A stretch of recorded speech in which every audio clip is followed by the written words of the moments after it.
Hey guys, welcome back. This is a Coffin Corner mini episode. We're going to recap the Hall of Fame game. Sean's not here, but I have creepy Brady over there on the mic. What's up, Brady? How you doing? I'm doing, man. I'm doing. That is good. Glad football's back. Unbelievably glad. Me too. It was fun watching, even though it was the most boring game I've ever seen. It was fun to just like watch any football. I'll say second most boring to the Super Bowl. That's fair. I mean, more points were scored than yeah. this. I'll say the production value wasn't really all too good. I wasn't all too big of a fan of the production value. I feel like, obviously preseason games, the production and broadcasting staff's getting back into it. It just didn't have the same flow to me. Well, and I don't know if you took a look at that stadium, but I feel like there was nobody there. There wasn't. Like, it was so empty for the first NFL game of the year. And I can't recall past Hall of Fame games, but, I mean, I don't remember it being that low of attendance. So here's the thing. So Canton's obviously in Ohio, Midwest, right? Yeah. I was just there. I literally visited the stadium maybe a month ago. Mm-hmm. It's not all too big. It's kind of right off of a highway. Literally the highway is right next to it. Yeah. The Hall of Fame itself it's cool. To the moderate fan, it's kind of boring. I think the interesting part of it was you get to see all the cool stuff, but all the busts and stuff, all the memorabilia. The busts were really, really cool. Don't get me wrong. There's an entire room. It's kind of this dark, blacked out room where they have all the busts lit, and it was kind of beautiful. Litten. It's rough. Happy Friday, eh? Yeah. But that stadium itself isn't really all too. Yeah. Well, it's a high school stadium. I'm pretty sure. It's like the same parameters as a high school stadium. Yeah. I mean, you can tell by the field. But getting into the actual play of the game, who kind of stood out for you in this Hall of Fame game? There was this really short running back, 5'7", and that's short to me. Khalfani Muhammad. He went out there. He averaged 7.1 per carry. He really played well. Yeah, and when I saw him, he had this performance on goal line and explosive runner right between the tackles, and even with his size, he went out there and made a play, scored a touchdown. I mean, he really showed that he might have the NFL agility and speed. Hopefully, I mean, the next question for him is, does he have NFL size and can he hold up? But that was my real Well, and pick. I think it's going to be hard for him because, bringing in Theo Riddick and having Devontae Booker, it's a crowded running back room, but he definitely, he reminds me of D'Angelo Henderson last year. He had a short guy, fast guy, getting a lot of opportunity in the preseason. But, I mean, if he keeps it up, he'll get a roster spot. He, scored a touchdown and was just hitting the holes, perfectly. So a guy that stood out for me is a rookie from Nevada, Malik Reed. It seemed to me that he was there on every play that he was in. He had a sack, a tackle for loss, and 4 tackles. And for a guy, that's not, because it's a lot of rotation in these preseason games, and for that much production out of an undrafted rookie, that was exciting to see. Another guy that I'm really high on is Dre'Mont Jones, and it seemed like both of those guys were in the backfield the whole game when they were in. Dre'Mont had a tackle for loss and 3 quarterback hits, so it was really nice to see the production from him, and he was dominating their offensive line. Granted, it's a preseason game, but it was really nice to see that production from Dre'Mont Jones. Yeah, my major concern with your first pick was Malik Reed. He's 6'2", 235 pounds. When it comes to me, if you're a linebacker, edge rusher, which the Broncos enjoy having some good edge rushers on their team, they need a little bit of size to him. I saw him, I believe, once or twice get decleated, either getting hit from the side, didn't maintain his balance, fell over. That takes you out of the play. And he doesn't have NFL-ready size yet. He's an undrafted rookie, right? I think it really comes down to, for him, can he get that real size back? Can he become a playmaker that can hold the edge without being, hooked? And I saw some really good things out of him. I mean, he's young, he's talented. The production statistically was there. Oh, yeah, absolutely. And I think he has potential. And we'll see. I think he's a good practice squad player. You can develop him, get him some reps. He'll definitely Yeah, I mean, I could see him, for you. Becoming a guy like Shaq Barrett was for us. An undrafted guy who, was a big role player throughout the season and his career here. Let's kind of transition. Obviously, there are players who stood out. Kurt Benkert had a great game for Atlanta before he got hurt. But I want to focus on, our top 3 draft picks: Noah Fant, Dalton Reisner, and Drew Lock. And we'll start with Noah Fant. He had that first drop, but he had, run blocking he did tremendously, and he did have a couple nice catches. So it's the first game of the year. And there were some missteps by Noah Fant, but I think overall he showed flashes. Oh, wow. And they mentioned it on the broadcast. I think Chris Collinsworth mentioned it. He went, you don't play at Iowa if you can't block. Yeah. And I saw this kid, he had a holding penalty, but he went out there and he really dominated. Yeah. In the run game, he's an athletic guy, and typically when you have vertical threat tight ends, it can be a struggle getting them to block. I mean, you see that a lot, but what you did see in this game was his tremendous athleticism mixed with ideal run blocking, mixed with teams really respecting the fact that he's a dual presence, threat. Yeah. And I think, obviously it's a first preseason game. It's your first real go at it as an NFL player. Yeah. You're going to have nerves. Yeah, well, and I think that first drop, kind of, okay, first drop of this, I'm going to shake it off, let's go. And after that, I mean, he had a really good game, and the run blocking was tremendous, which it's really good to see that, and something we haven't, that's about the only asset Jeff Hireman really has. But speaking of blocking, a guy that I was overly excited about was Dalton Reisner. Oh, absolutely. He looked like he'd been there before. And all the hype surrounding him, he kind of solidified it a little more last night. He played outstanding. I love Dalton Reisner. I wish we could have him onto a podcast eventually, but he played really, really well. I mean, he made lanes on that, I believe it was the touchdown run with Muhammad. Yeah. He was right there. Yeah. He was pushing guys back. There was a wide open hole, and he has size, he has the technique, and he has the footwork to get stuff done. Yeah. I'm not saying he's the next Quentin Nelson. I'm not saying he will be one of the best guards coming into this year. But he's probably one of the better rookie guards coming in. Yeah.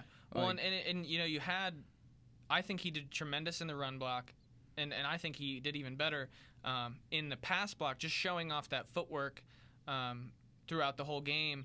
I think he did amazingly, and it's exciting because there's not much to get excited about on the offensive line this year.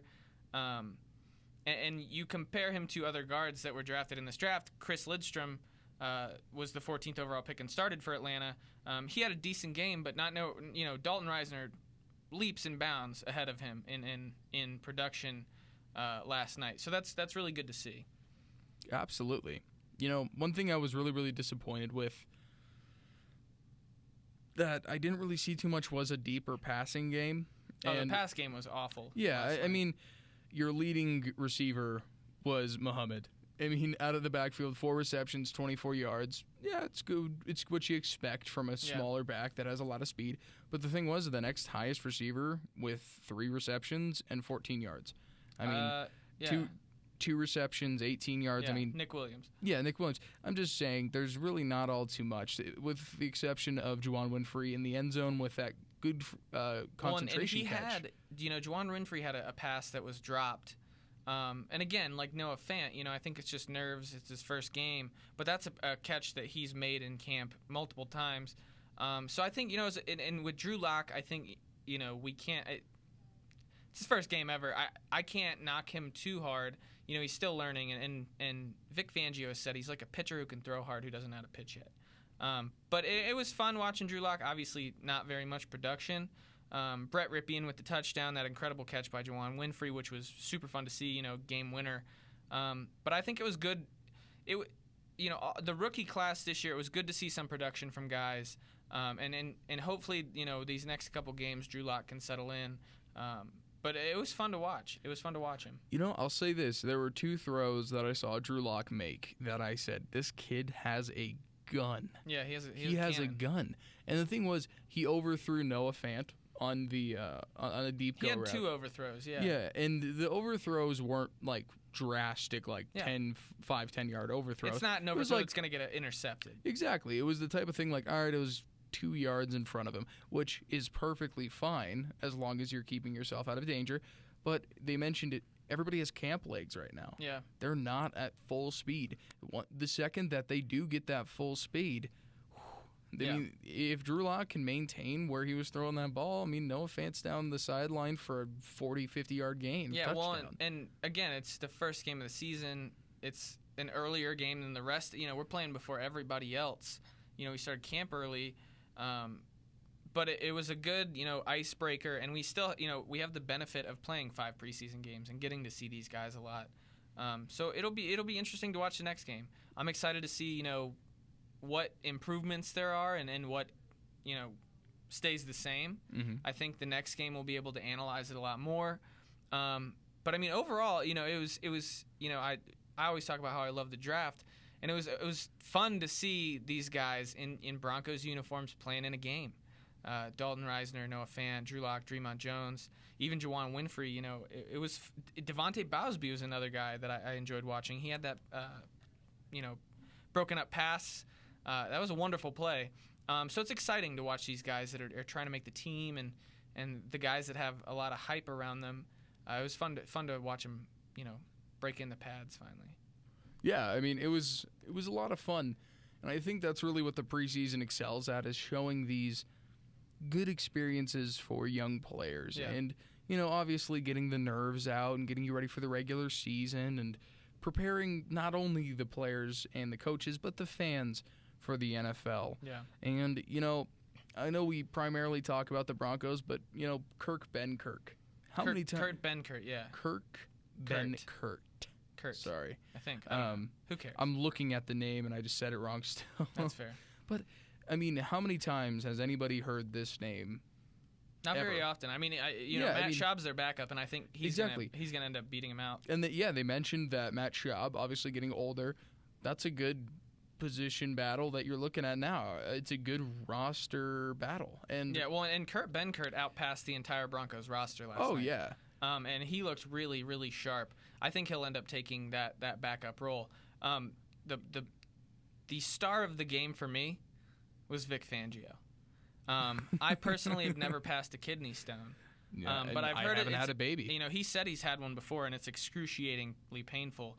And you know, it hadn't passed by the time the game started. And he, you know, I think it's nothing better could have gone. You know, like this is the best way for Vic Fangio to say, you know, like I'm fucking ready to coach. Like this is my team. I want to win. And just the grit he showed. You know, it had to be uncomfortable to do that. And you know, it shows the fans like, you know, I want to win, and I'm ready to coach this team and do whatever it takes to be successful. So I thought that was, as a fan, I thought that was amazing of him to do. No, absolutely. And I think it's important because it was a Hall of Fame game. Yeah. When you're going out there and this is meant for something bigger, Yeah. wow. Well, it means a lot. And it shows a lot especially to everything players. surrounding the Broncos right now with this Hall of Fame enshrinement with Pat Bowlen. It meant a lot to the fans, I think. You know, so and it gave me, you know, it gave me chills, you know, watching Champ Bailey come out, and then, you know, Pat Bowlen's family coming out, and just seeing all those replays of Pat. It added a cherry on top to win this game. Yeah, I mean, it really was a kind of a good feeling. It was a homecoming kind of moment for all real Bronco fans and many sports fans when it comes down to it. And my biggest thing when it comes to this, how do you think that they did with the representation of these Hall of Fame inductees? Obviously, I saw their big picture they have outside of all their guys, and I saw the busts where they're going to be, not their actual ones, because they obviously haven't been unveiled. But how did you feel they went about representing these Hall of Famers? You know, during the game, they had interviewed everyone, you know, Kevin Mawai and everybody, Ed Reed, throughout the game, and I thought it was good that John Elway was the person they talked to in regards to Pat Bowlen, and you know, just they showed the replay of when the Broncos won the Super Bowl in '98, you know, or '97. this one's for John. And they just, they kind of went back and started talking about Pat and the fact that, he was such a selfless man. When he bought the team, he said, winning is more important than making money. And, he embodied that. We went to 7 Super Bowls under his ownership and won 3. So it was nice to, obviously Pat's not here anymore, but I think they did a great job of honoring him and really, getting the message out there about what Pat Bowlen was all about. So that was nice to see, and I think John Elway was the perfect person to interview for that. The one thing I did think was kind of funny, most of the guys had on Hall of Fame shirts, but Ed Reed came in a T-shirt and a backpack, and I was like, man, that's the most Ed Reed thing to do, and I thought that was pretty funny to watch. Yeah, Ed Reed's interview took like 10 minutes. Yeah. Did you realize that? Yeah. That was the longest interview I've seen in a game in a long time, but whew. Oh, what did you think about the first pass interference challenge? Yeah, I mean, Vic Fangio said he was going to challenge it no matter what. Before the game, he said, first pass interference call, I'm going to challenge it. So it was funny because, there wasn't enough to reverse the call, but, it's I think it's great. I love that rule. And, Tony Dungy was on when that had happened, and he was talking about how, he doesn't think that judgment calls should be, reviewed like that. But I totally disagree, man. I mean, we always go back to the fact that the Saints would be, possibly a Super Bowl contender if not for that rule. So I think, it'll be fun to watch this year, and I think we'll see it work out for coaches more than not. Yeah, I think it's interesting. And when rule changes do end up coming around, and when you start seeing these potentially game-changing rule changes, I mean, it's interesting to see how they kind of play out over the year. And well, it's like last year with the all the influx of roughing the passer calls. You know what I mean? Yeah. So that was the thing last year. So this will be the thing this year. Yeah, I'm wondering how it's going to end up turning out in the playoffs. I mean, obviously you're going to see it in the regular season, but playoffs is always when it kind of matters. So yeah. Do you ever think there's going to be this game-changing pass interference reversal? I mean, yeah, absolutely.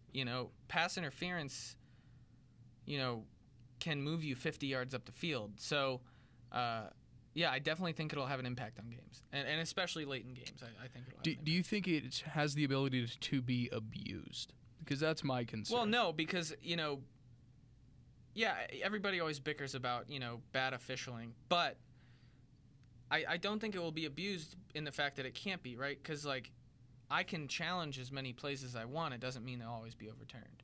So I think that, that's the caveat of it.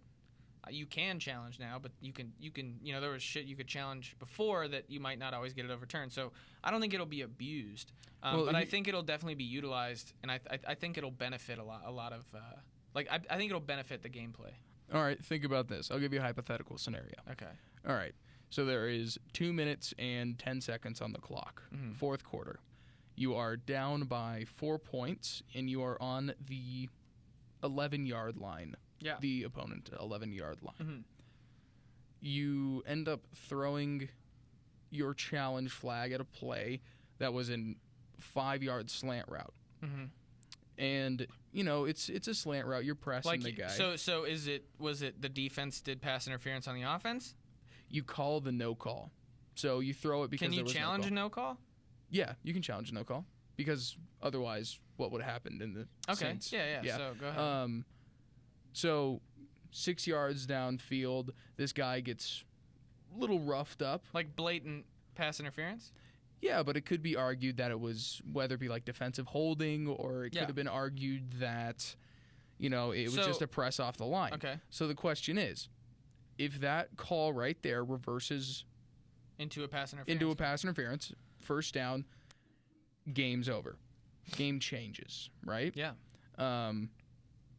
Do you think that if it was very, very on the line and they call this challenge, do you think that can be considered abuse of it? I mean, no. I mean, the thing is, because you can throw it at any single player on the field. Yeah, but I don't think it is abusive because, again, if you go back and look at the tape and the guy did commit pass interference, then it should be called. You know what I mean? Like if it's up to the officials. Again, that's like the fail safe of this, right? Like, it's always up to the officials, to decide whether it was or not. So, if it was committed, then it will be enforced. You know what I mean? So that's what I think. And that's a fair point. My major concern with it is I just don't like seeing rules being implemented that I feel were forced. And, obviously the giant campaign by the Saints was one of the things that was like, we get it. But right? and the NFL doesn't want that to happen again. You know yeah, what I mean? Of course not. But I feel like the NFL doesn't really make the best of decisions, and they make very, very spontaneous decisions just because one thing happened. Yeah, we'll see how it works. I don't think it's going to be bad. Don't get me wrong. I think that they make bad decisions in certain areas. When it comes to social issues, like things like Tyreek Hill, I think they make terrible decisions. But this one I think is a thing that will benefit the NFL for sure. We'll see. We'll see. It was a fun night. I'm glad football's back. We have football every weekend until February now. So it was fun to watch the Broncos and a great experience. But yeah, we'll see what happens next week with all these guys, and it'll be fun to watch them again. Yeah, hopefully so. Well, hopefully Drew Lock can improve a little bit. So. Hopefully his receivers can catch up. Yeah. I do appreciate you having me on this show. Absolutely. And this is obviously going to be something going forward that we're going to be doing a lot more when the football season starts coming around because we're both big sports fans. We're both big football fans especially. Look forward to some fantasy football talk. Yeah, we got a little league going on in the office here for no cash involved, but a lot of bragging rights involved. A lot of pride. Sure. A lot of pride. But that is all for our show today. Remember to check me out on YouTube at Coffin Corner Podcast, on Facebook Coffin Corner Podcast, and on Twitter Coffin Corner Met. Brady, I don't know what yours are. Shout 'em out.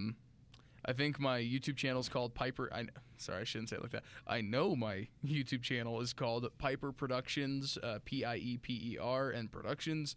Go ahead and drop a subscribe there, or look up Piper Sports Podcast, and I should show up somewhere. Word. And remember, guys, you can always find all of our sport content here at mymetmedia.com. So, give us a look and, give it a listen. So we'll see you guys next week. Can't wait for football, baby.